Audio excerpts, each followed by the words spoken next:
Hello, kids. Welcome back in. We're back at the movies again this week, and we are looking at the film adaptation of Cormac McCarthy's The Road. This week, to change it up a little bit, I've got my brother, Raji, joining me. Raji watches a lot of movies and watches a lot of TV, and if you've watched Fahrenheit 451, when I told my wife the premise of The Road, if you've listened to that episode, I should say, then you understand why my wife probably was very hesitant to watch The Road with me, because I'll be honest, I cried like a baby. I cried like a baby when I read the book, and I cried like a baby when I watched the movie. And I will, if I ever watch it again or read it again, I will cry like a baby again. It's just a book that really grabs me at the heart. It's about parenting. It's about a dad and a son. You know, what wouldn't grab your attention that way? But anyways, I'm really glad that I got my brother on with me to talk about this. It was really good to have him on. And without keeping you waiting, here is The Road. I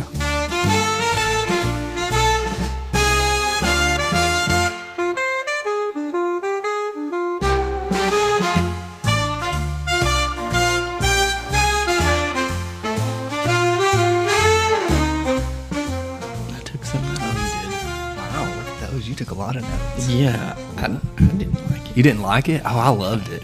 Michaela said when it first started, this is stupid with a capital S. Why? I don't know. I just didn't like it. I cried like a baby. I don't know. I just didn't like it. I thought Viggo Mortensen was really good in it. Is he? Aragorn?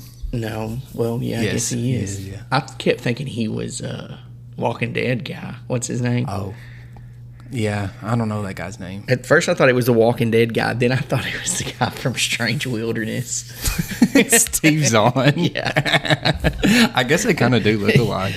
Yeah. That's funny. I kept thinking I had seen him from somewhere, but didn't know. And I guess it's where it is. He's Aragorn.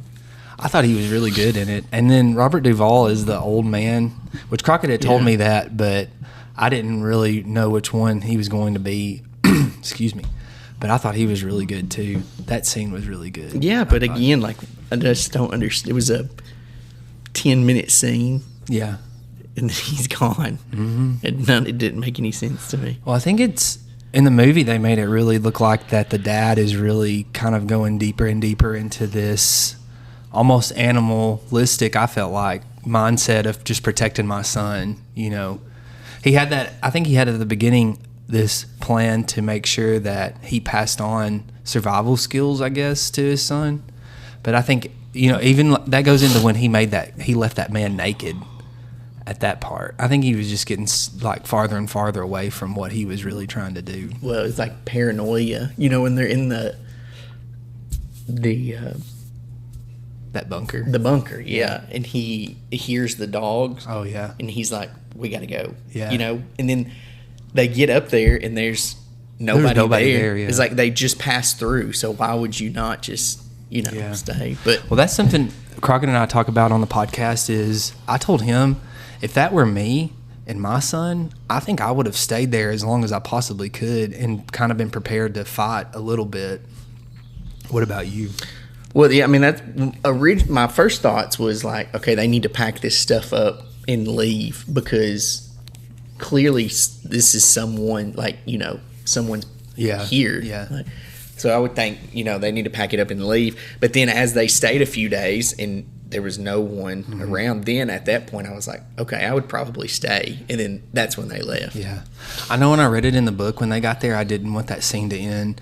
I usually enjoy consequences in the books that I read, but I was really hoping that they would just kind of stay there. I knew that they wouldn't, but I would have stayed, but I think I would have been a little paranoid the first few days just because the amount of rations in the bunker, would have led me to believe someone's living here.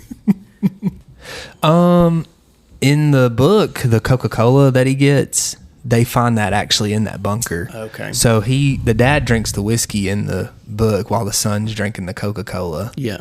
But he was talking too about how this situation had been going so long in the book that the son had never, which obviously in the movie he had never had Coca-Cola, and he was telling the son about how this was a really good treat for us and fizzy and stuff like that. Well, he tells him in the bunker when they're eating in the movie, he's smoking that cigarette, and he says, "You think I lived in another world, didn't you?" Yeah.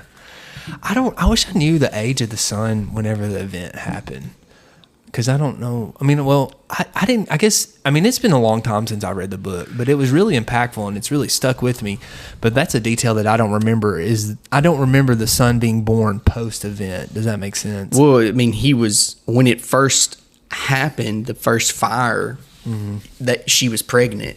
So, I mean, I don't know. He looks to be 9 to probably, 12 or 13 years old. Yeah, something like that. So you also have to think, though, you know, even when the mom is having the discussion with the dad at the dinner table about killing herself and them with her, so they've lived in that same house for 9 years, maybe. So it just also kind of makes you wonder, or if that wasn't even thought of as far as the movie goes, like, oh, nobody will put together this timeline. But as much as they're traveling, I would have thought that they probably would have left that house before 9 years. But one thing, though, we talked about how we weren't really sure the purpose or like where they were trying to go, why they were trying to get there.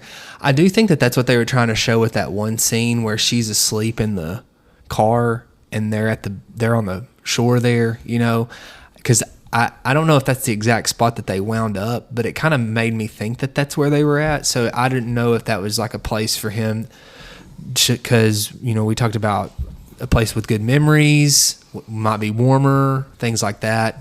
So I don't know. I wonder if it was a thing to keep the dad busy too, you know, like a goal to keep me and my son know, like we said busy. too, the dad's memories of the mother and the son's memories of the mother, I think, are opposite directions. You know, all of these conversations about killing themselves happen like privately or quietly between the dad and the mom. So I think the dad is probably resentful towards the mother for doing that, whereas the son doesn't understand that this was a decision she made, and he just misses her. He doesn't realize she could still be with him, but she chose differently. So, I mean, I know that the dad misses the mom clearly from the memories, but I also think that the memories they have are different. The son's memories and the dad's memories. Yeah. What do you think about the scene when he makes he leaves him naked? What do you think about the dad's actions? Well, yeah, I think that the dad slowly, progressively, like, become more paranoid as the book went on. And it was almost like there was a shift as the dad was the responsible one at the beginning of the movie. And then as the movie went on, it was almost like the son becomes the responsible one. You know, even when they have the discussion at that scene and he tells the son, like, you're not the one that has to worry about this and these decisions, everything. And then the son yells back at him, I am. You know, so it kind of makes you wonder, like, the responsibility is almost shifted. The dad's become so paranoid that, you know, he doesn't, it's almost like he's not thinking properly, you know, even feeding the old man, like the son, even like giving him the spoon. The dad was like, no, he's not getting a spoon. Well, even holding his hand too. Remember, he was like, don't hold his hand. Yeah, but I mean, like the spoon, like, what is it going to hurt? Like, giving him a spoon, it's not like that's like a tool that you're going to use for survival. You're only using it to eat. Like, you know, like, why could you not just give him a spoon? You know, but again, and that was the decision of the son to feed the old man. And then the decision to give the food back to the naked guy and this clothes back was the decision of the son, which, you know, I don't know. I guess the dad is thinking, like, will it come back to bite us? You know, things like that. Like, he's already stole from us once. What if he goes back and tells his people? I guess I can see the thought process of being paranoid. You almost have to be selfish. Yeah. Well, he tells the son's like he's scared, and he says, I'm scared. So I do think that he was, what we talked about, he's trying to prepare his son for this rough world. This world, like you said, is ruthless, and you've got to be ruthless to survive. But he's also at the same time trying to walk that fine line of We don't eat people. We do things the right way, which I think his son said, was it one time after the old man where the son was like, are we still the good guys? Do you remember him saying that? It's when he, is it when he killed the guy with the flare gun? I don't remember that part being in the book, actually, and I may misremember that too. Which, again, there were so many scenes that were like, I had to look to make sure that there wasn't some sort of symbolism that I was missing. Mm-hmm. There were so many scenes that just like didn't fit, and they didn't dig into any further. Like that scene, he gets hit by the arrow, shoots the flare, crawls into the house. The woman's in there, and he's like, "Why have you been following us?" And the woman's like, "You've been following us." Mm-hmm. And then end of the scene, nothing ever comes out of that. Mm. And then even, let's see, the scene with the old man, there's some substance to that as far as the conversation at the fireplace, but then the old man just disappears. It was just, and then even the scene where he sees the other young boy, mm-hmm. like, again, there was nothing that ever come out of that. Now, at the end of the movie, was that the family that was following them? Yeah, but there was nothing. There was a lot of scenes that I questioned, like, why is this scene? Why is this in the movie? Even like when the son catches the fever, mm-hmm. like he has the fever, then there's nothing else said about it. It's just. I do think that that's a difference between reading a book and watching a movie, is because that'll be fleshed out more in a book. Do you know what I'm saying? Yeah, but just like the fever, like.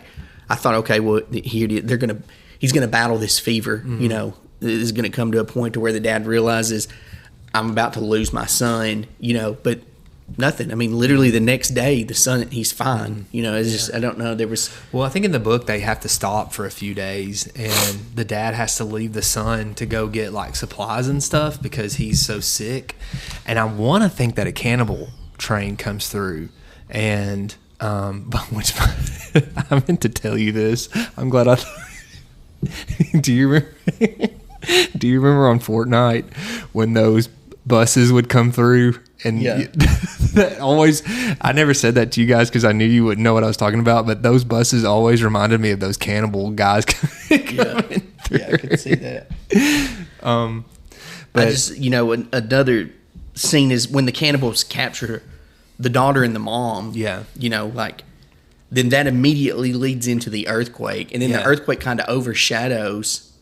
Like, I just think that, like, why put that 10-second clip in the mm-hmm. movie, or if you're going to be overshadowed by the earthquake, like, I don't I didn't understand a lot of that. I think it's the woman and the child. I may misremember, but I don't remember that being in the book. I do think that was the filmmakers trying to show you like the ruthlessness of the cannibals, the lengths that these people,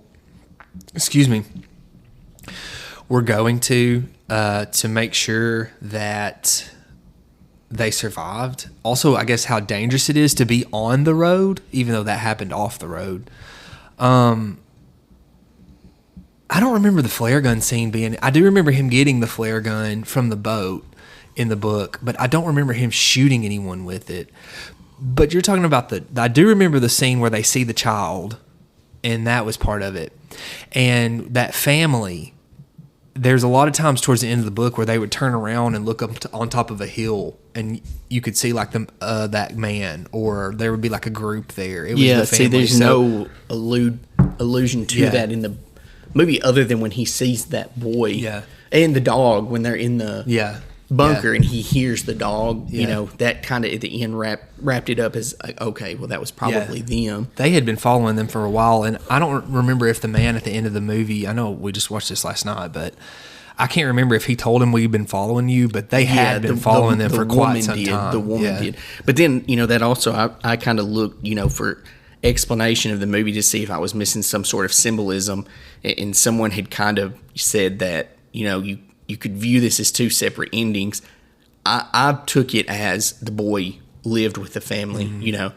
But there was someone had said like the only people that had dogs in the movie were cannibals because the dogs were hunters, and these people had a dog, and they followed them. Mm-hmm. for a long time, never made contact with them. You even think when they're at the bunker, if that dog is them, like they stayed at the bunker for days. So what did those people do? Just sit out there and watch them? I don't know. Yeah, that's a good and then question. that's what this person was kind of saying. Like they weren't hungry; they'd already ate, so they were stalking them, Just waiting. Yeah. and then they get him. Well, they want him to if they gain got their the trust. naked man. I don't. Well, I wonder too. Like, it always flashed another weird thing with no explanation. The naked man's thumbs were cut off. Oh, I didn't notice that. Yeah, Okay. both of his thumbs were cut off. And then at the end, the guy that he lives with or travels with, his thumbs were cut off too. So I didn't think that was going to be the end of the movie. I thought that had something to do with, some sort of gang that they were in, that their thumbs were cut off, or that represented something. But both of their thumbs were cut off, and there was no explanation as to why their thumbs were cut off. This says, "What's with the missing thumbs in the road? It was a punishment for being kicked out of a commune." It says in Cormac McCarthy's novel The Road, the missing thumbs or lack thereof of a character like the thief are a symbolic representation of something terrible that has happened in their past, possibly a ritualistic act or a sign of a brutal post-apocalyptic world. So it makes it seem like that they were a part of like one of these cannibalistic communes. That kind of makes you lead to more believe that, okay, he did live with this family, Okay, so I know that we have a lot, or maybe not a lot, but we got to backtrack a little bit. But since we're already there, in the novel, McCarthy really describes the family's teeth, and he talks about how they're rotted out and stuff like that. And I did a little research on that because that's how it ends in the book. He just goes with this family. You don't know how that ends. And some research that I had seen was people who had been cannibals for a long time, their teeth started to rot out. That was like the number one symptom of cannibalism, or like the first sign of it. And so I think that they ate him.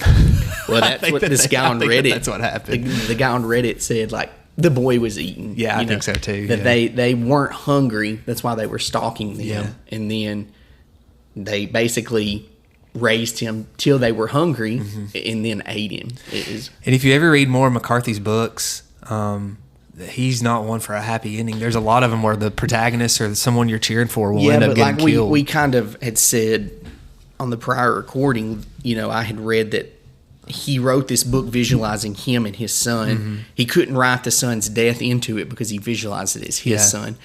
So that kind of makes me think that his intention was that the boy lived. I mean, you think if you were writing a book for Hollis, you don't want the ending to be that Hollis is eaten by cannibals.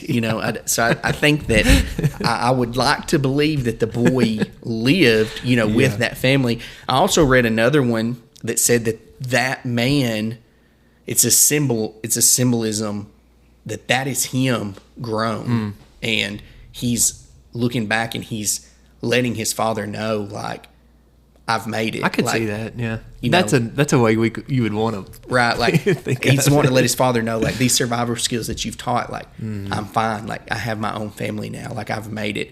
And that also went back to, I started thinking, like, the old man at the fire, like, so is that a symbolism? Is that the dad? I think so. Because the old man says, I used to have a son, so it kind of made me think, like, is there some sort of symbolism? Is that the old man? Is that the dad, looking at himself?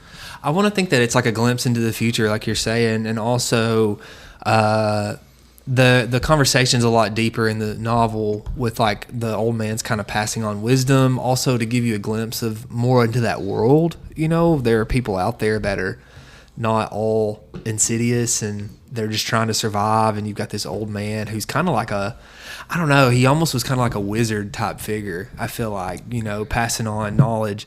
But also I wonder if it's a barometer on how far the man is we've been talking about how we could tell that he was turning more towards this, like, paranoia, kind of losing sight of what he was originally trying to put into his son. Because remember, he's talking to the old man, and the old man says, I had a son, and he said, what happened to him? And he goes, I don't want to talk about it. And then he goes, well, not to you anyhow. So I just wonder if that's kind of then too, the dad always referenced the son, and he even told the old man, like, he's a god to me. Yeah. And then the old man says like, well, if there is a God out there, basically saying like, why would we be in the situation we're in if there was a God out there, which kind of alludes to the son, like, not actually being a God or not living or surviving. I thought in the book, to me, and it may just be my perspective in the world, but to me in the book there was a lot more religious undertone to it, because McCarthy talked a lot about like carrying the fire. They talked about that. That's talked about a lot in the book, and we're the good guys and they're the bad guys. And to me, he makes the dad seem more like he is passing on like religious he makes the dad seem more like he is trying to pass on like a religious, more of a, what am I trying to say?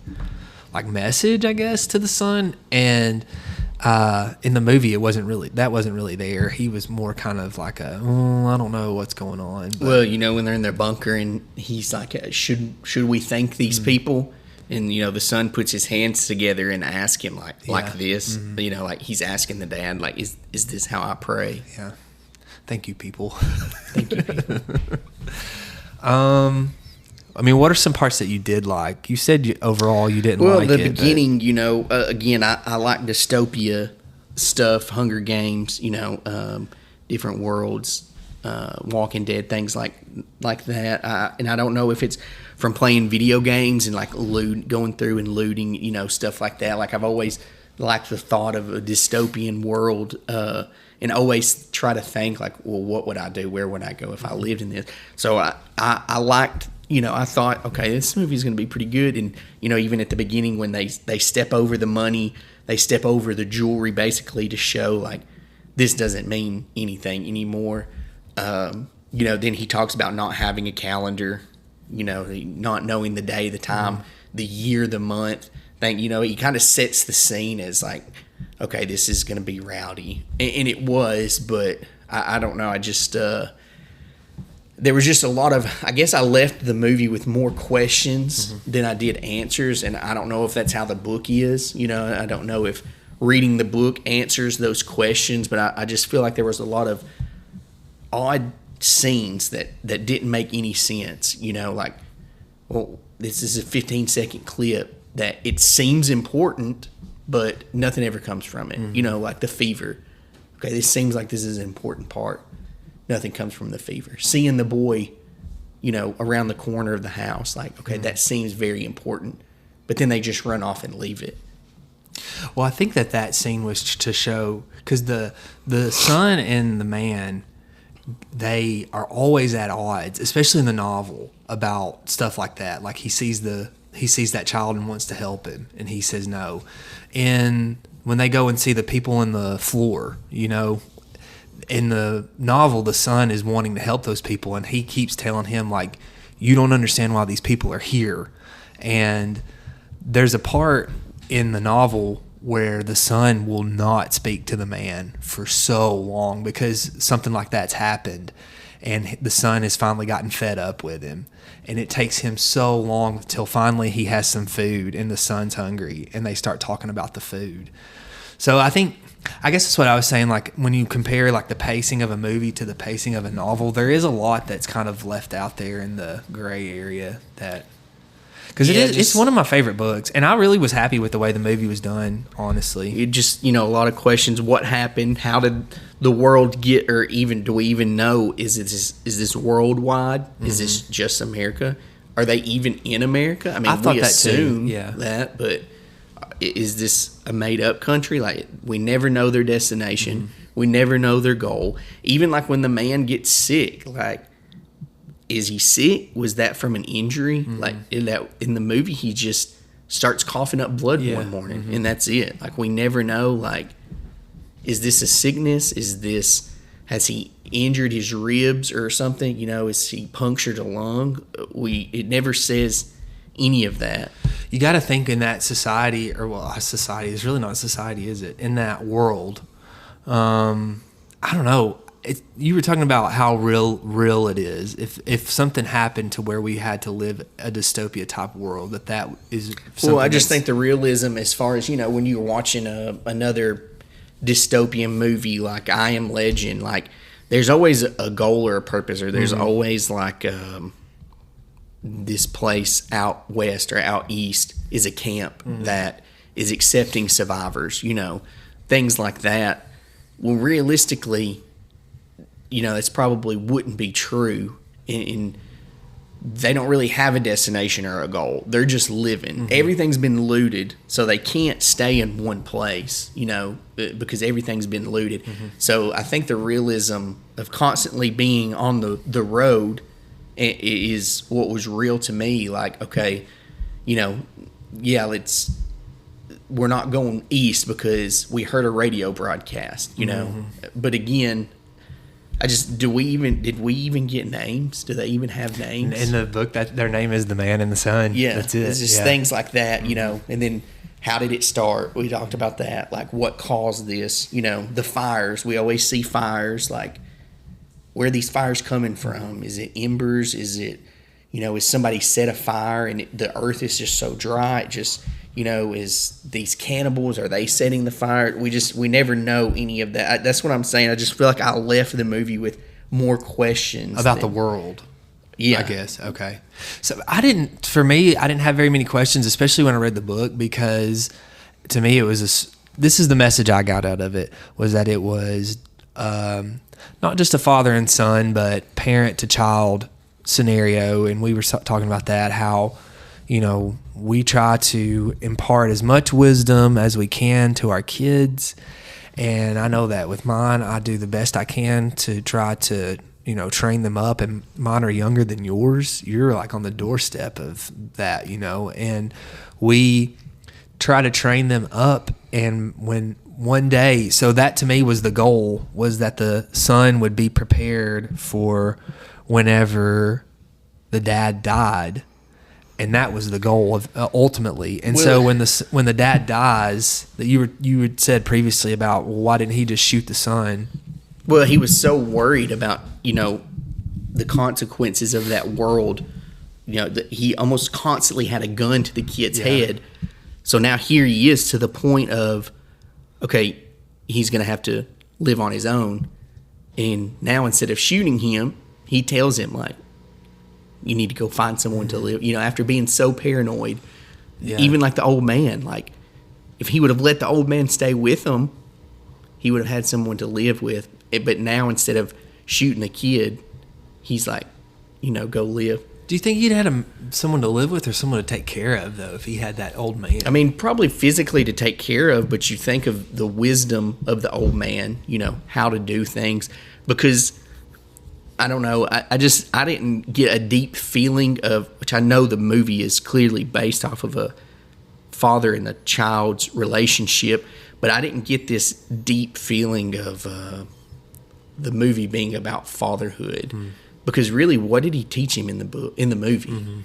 He taught him how to kill himself. Yeah. Like, it never shows him teaching how to set traps. It never shows him teaching how to fish, and there was no animals, right? No, all the animals were dead. Yeah, it never shows him, like, even teaching how to build a fire. Like, it doesn't show him teaching him these survival skills. I guess other than him acting them out. Do you know what I mean? I don't know. Right, and doing them. Yeah. But there's never, again, like that fatherhood of, I'm showing you this because I won't be here forever. Yeah. I think that he says that, I know, one time, doesn't he? I think that's when they leave the man naked. And he says that. He's like, I'm not going to be around here forever. You've got to learn that this is a part of your life, your future.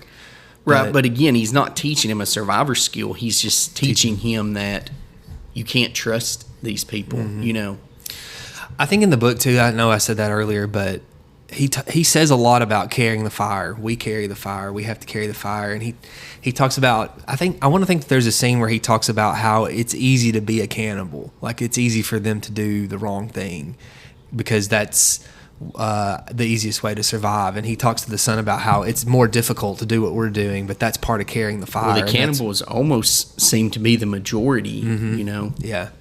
But I guess, I mean, I don't want to think that I would be a cannibal, but you think you gosh. put yourself in that situation, like Yeah. there's no food. Like, you know, even him and his son, if it come down to we're about to die or you can cut my leg off and eat it, I feel like that the dad would probably cut his leg off for his son. Yeah. But Well, I just feel like he's got this paranoia of he's afraid of the old man.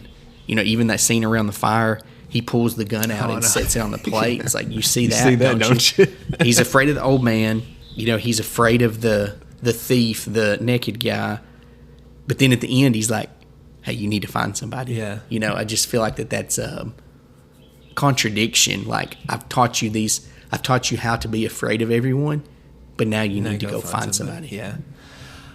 Yeah, I can see that. I don't remember if he said that at the end of the book or not, but I know that I felt like that everything. I think I got that the end of that always. I mean, I know I've already said this a lot, but I cried like a baby when that was happening. And at the end of the novel, I was sitting in my chair and I had to put my book up over my face like this because it's like the first book that I was openly weeping when I was crying or reading it, and I didn't want Mary Beth to see me crying. But you know, he's like, I'll carry the fire.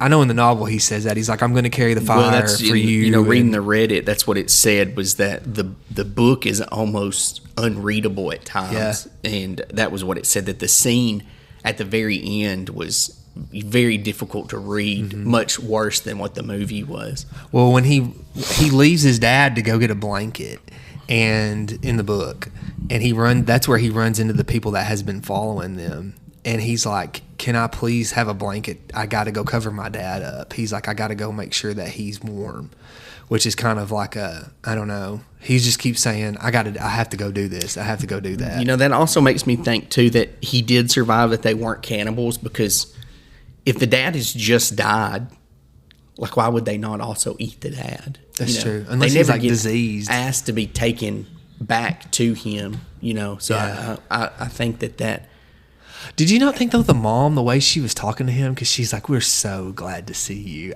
To me, I was thinking that they were alluding to. well, I mean, he's about she's to like get eaten. crying and stuff Yeah. in the movie. So no, I didn't think that it was suspicious. You know, I kind of felt like it was the way she was talking to him. I thought, Yeah. "Oh, they're about to eat you." But that's already the mode I was in when that scene came up. Though, was that he was going to get eaten. yeah, no, I mean, with her crying and stuff, I didn't take it that way. I actually never even thought of that till I read it. Oh, really? On Reddit, and then and I was like, okay, well, that makes sense. Yeah, man. I cried so much. I don't know how I didn't wake anyone up. I was having a silent cry, but what else you got? I don't have any notes, but you do. The scene that they're at the cannibal's house, you know. That I feel like was the flip of the responsibility of, okay, now the father is being irresponsible, because the son sees the signs, he sees the shoes. Yeah. He tries to tell his dad, and he tells him to be quiet. And that hook. And then he's outside, and he sees that firewood is newly busted up firewood. Like, the son is seeing the signs, and the dad is not, which I think, you know, becomes the change of responsibility. But that was the time period where they had no food. So I think the dad was so desperate for food that he was overlooking these things. That's a rough scene when they see those people. I don't remember. It seems like in the story he opens it up and they're like right there, as opposed to how he went down in there. Yeah. You know, because like a hand reaches out for him, and that's when the boy's like, "We've got to help these people," and he's like, "No, they're here for a reason." And then they see the people coming in. It wasn't that it was a bad movie. It was just like the vagueness of it, which is, you know. But I like that though a little bit to an extent. You know. Well, I just wouldn't expect it from a movie. I might expect it from a book, but I don't think that I would expect it from a movie, because, you know, the book builds so much detail, and then that's what, when you put it in the movie, Yeah. the detail's there, but it always like Has to be shortens up. condensed, yeah. Yeah, but the detail is still there. I just feel like, you know, there was, and I don't know if that's how the book is, like, there was just a lot of questions, like, what's going on here. Yeah.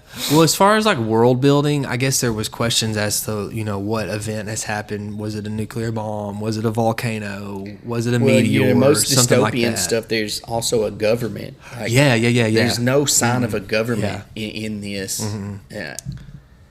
I do think it's unique in dystopia because of that. Because to me, it is more of a survival, father and son, passing of knowledge. And you were saying something that made me think about the religious undertones in the novel. It is also that the narrow path is the hard path. The good path is the toughest to go. The easy path is the bigger path. There was a lot of, I don't know. I think that it. Well, did you watch? You said, did you watch the interview with McCarthy? No, someone had alluded to it on Reddit. It's on. He does it with Oprah. He talks about. I can't remember what it was. So McCarthy used to live in Knoxville for a long time, and then he moved to New Mexico. And he was talking about he was either watching the news in the burning oil fields. I think that's what it was. They were or something like that. And that's kind of where this world started turning. And then he started thinking he was about to have a son, and started thinking about those things. So. But I don't know. Yeah, but even thinking, the interview that I had read about was saying that he viewed it as him and his son again, like, kind of makes you question or wonder, like, unless the book is different, like, he's not really teaching his son much, or it's not showing it on screen, clearly. And there's a scene when the dad's dying, or the dad has already died. There's a fire going. So did the son build the fire, or was it already built and I think he built the son built it, right? Yeah. So it makes you show that there is some survival skills that have been learned, but there's never like a scene in the movie that shows like a father teaching his son something. One thing too, the book is written from the dad's perspective, so and his point of view. So there's a lot of inner thoughts. Most of it is inner thoughts, and if you've never read McCarthy, but he doesn't use quotation marks.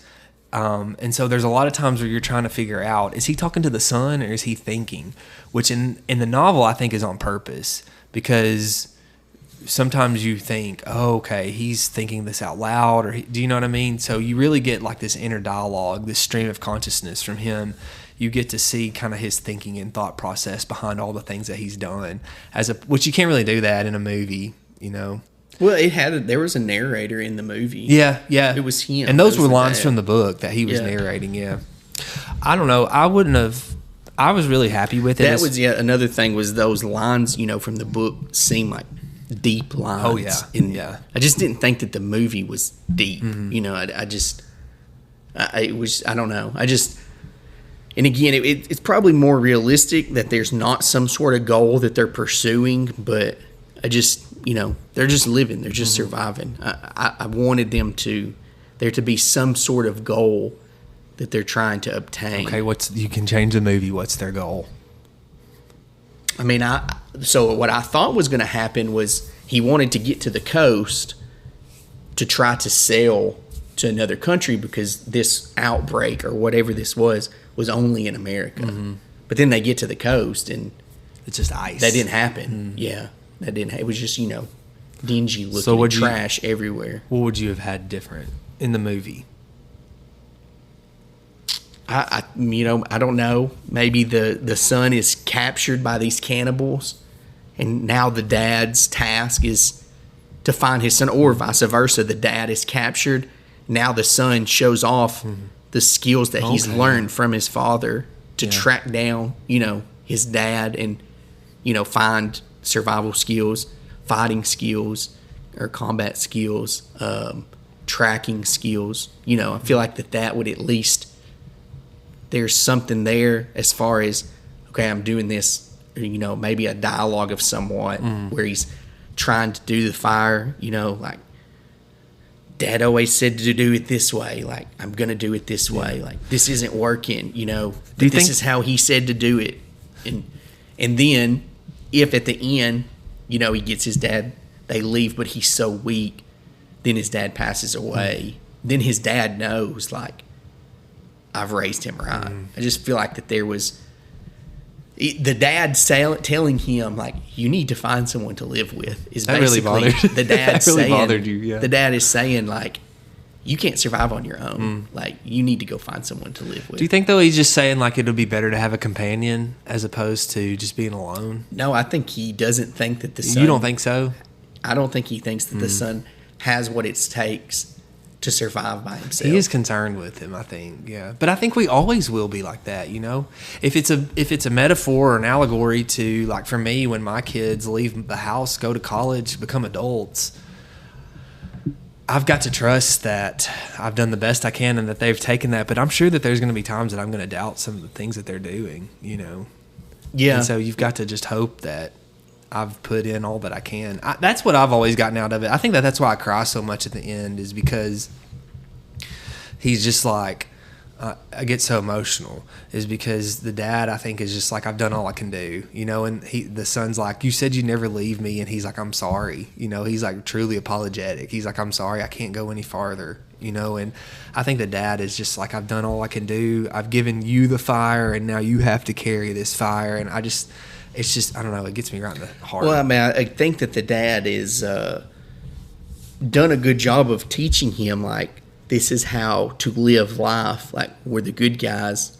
But as far as, you know, again, survival skills, like, okay, you've taught your son not to eat people, like, be a good guy, but can he build the fire, you know, when you're gone? Like, can he find food when you're gone? Like, I feel like that's a different world that we don't have to worry about. We don't have to worry, you know, of teaching those skills, whereas he does. And I think at the end he realizes, like, I don't know that I've taught him. I don't think he can survive by himself. And I think that that's why he tells him, like, you need to find somebody. And then he gets eaten.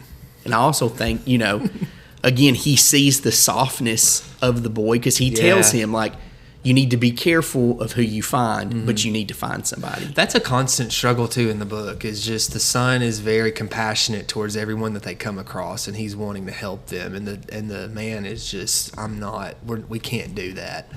So, which again, that, you know, that goes back to, like, that's the theme of the book. And then at the end, he's like, go find someone. Like, the whole book, he's taught him not to trust anyone. And now he's telling him, go find someone. Yeah. I don't know. I do say this, with it being one of my favorite all-time books, and one of the most impactful books on me, because it has changed the way that I parent, I think, a little bit. Actually, I should say a lot, because I think I've changed it. It changed my mindset from this, I want my children to have good experiences and memories of me, to more of like a legacy type of thing, where I'm leaving something for them to continue to take with them, as opposed to just like happy times and things like that.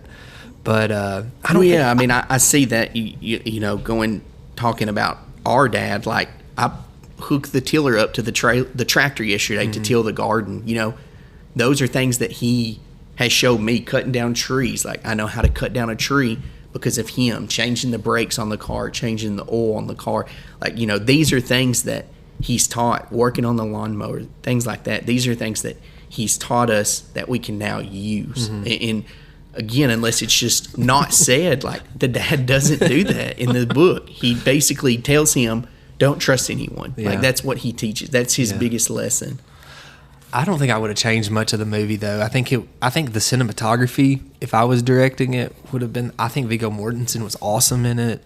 I thought Charlize Theron did a good job as his wife. I didn't even know she was in the movie. I was really surprised when she popped up. I don't know. I did like it. Yeah, I think that was something we said in the other recording that we didn't talk about much, was her decision to kill herself. You know, which we discussed, like, the boy is born at the beginning, and he's probably, 9 to 10 years old. So there's been 9 years of, has she had these thoughts for 9 years? I think so, because she talks about how, she said, if you'd let me have my way, we would have all been dead a long time ago. And how exhausting as a father and as a husband to have to, for 9 years, to fight that argument of, no, we're not killing the kid. Like, you know, how exhausting would that be? And also to keep an eye on, you know, there's the scene where she's got his head down and she's washing his hair, and the dad is standing watching, and, you know, is he watching, thinking, like, you know, I didn't even she's think gonna of it try that to way. drown him. Yeah. You know, like, he would constantly have to, can I leave when I go to get food, can I leave him here by himself and trust that she won't kill him? I didn't even think about it that way. When I thought that he was going back there to just watch, kind of like this might be just an innocent moment that I can watch my wife give my child a bath. But he probably was back there to make sure she wasn't, because she looked at him like, why are you back here? Right. Well, you could almost even tell by the way she was washing the boy's hair, like her thoughts were like, I could drown him right now. Yeah. I didn't even think about that. I thought she was really good in it. I thought there's some really good acting in it for sure. Yeah, I mean, I would agree. That would be a positive. I did think that, what's his name? Viggo Mortensen. Yeah, I thought that he was, great for that character. Even his looks, like, even when he takes his clothes off, like he's skinny, like he doesn't look, I think that Robert Duvall was great in it, that when he was the old man. Yeah, I did too. But again, that scene was 5 minutes, maybe, if that. I just think he was like a sage type. I just felt there was more substance to that old man than what the movie. I kind of felt like I'm pulling, like, give me more here. Like, I want more of this scene. Like, I want more of that. Do you think that, I've wondered about this, like some of these like really shallow books make really good movies. People love them. But then you've got like a book like this that's extremely deep and dense. And then you're talking about how I wish there was more, this didn't answer this question. Do you think that that's like the trouble sometimes when they try to make these adaptations of these, I guess, like denser books, more literate books, is that there's just so much there that you can't put to a movie? Well, there's, this symbolism and everything. Like, not everyone, I think, is going to get that or understand that. Yeah. Just like I was saying, like, was the old man a symbol for an older life, like, or is that something that I just read into? Is that why I wanted more of that? Because I thought, like, there's a story to tell here, and it really wasn't a symbol at all. It's just something that I thought. Could have been, though. I mean, if you view it that way, that's what I love about reading. If you view it that way, then I mean, you've got the evidence to back it up, right? But again, that's what I'm saying. Like, I wanted more of that because that's what I thought it was. Like, I want to know more of this story where they didn't really dive into. So maybe it wasn't a symbol. Maybe it was just an old man. I think so. I think it was a symbol. Yeah. Do you watch a lot of TV shows? Do you think it would have been a good series? Because then you could explore more of that character development, more of the thought process of the dad, more of the personal experiences between him and the boy. Yes and no. I mean, I think they probably would have had to veer off of the book a lot more. Like, you think of The Walking Dead and The Last of Us. I don't know if you've watched that series. It's one of my favorites. Season 2 comes out next week, I think. Well, there are more conflicts.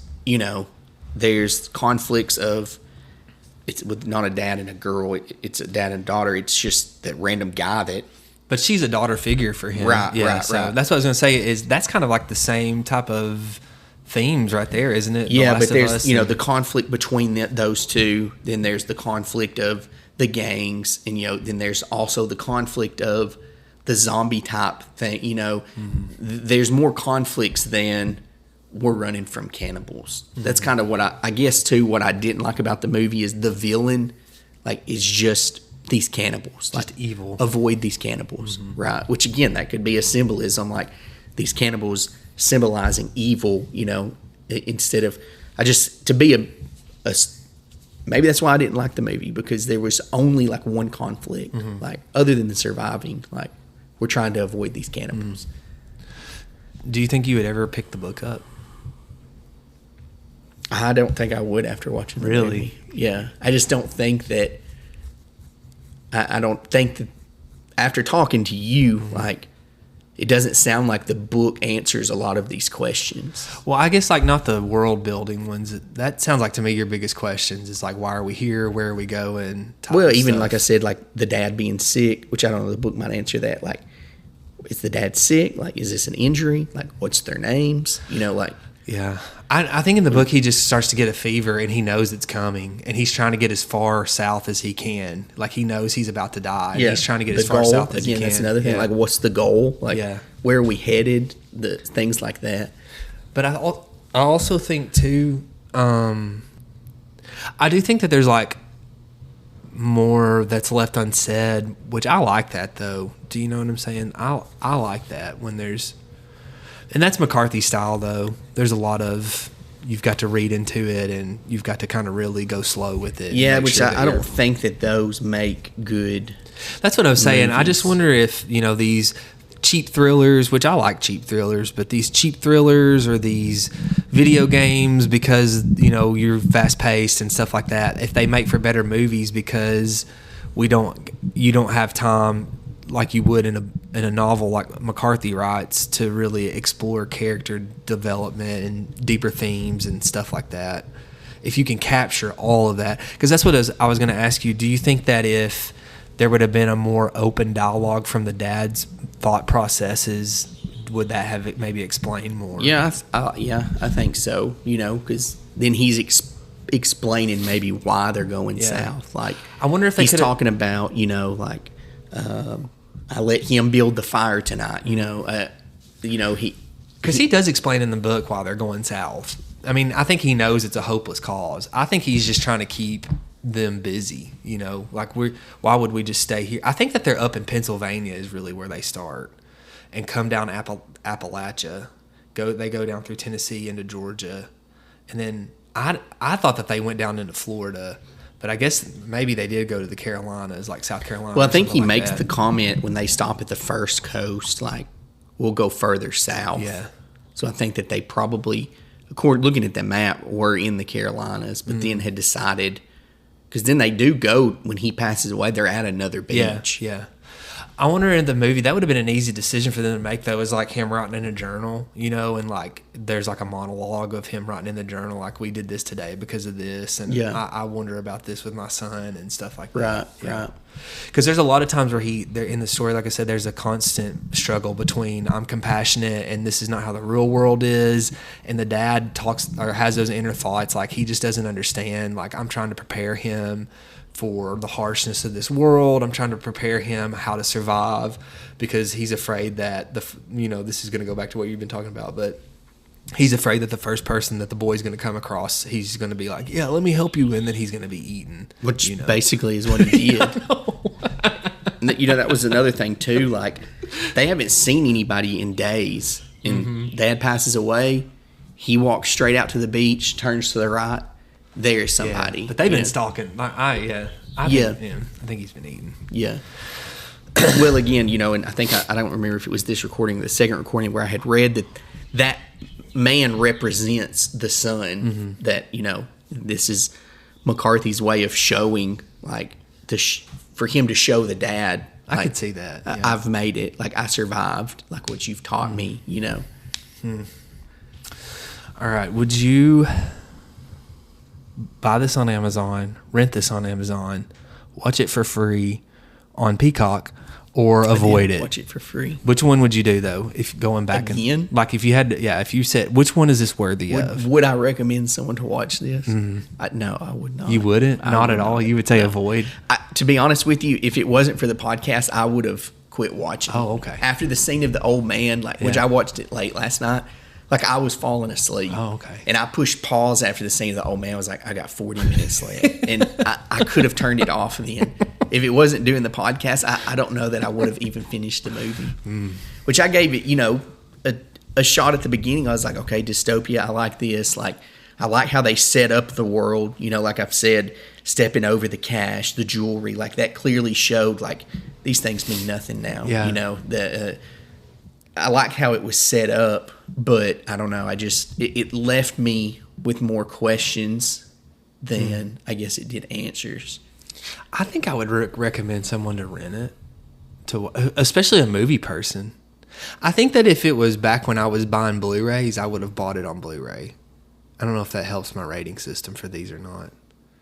But I don't think it's not something that I would watch a lot because it's so heavy. Yeah, I mean, I don't think I would watch theory, it like, a lot. It could be, it could.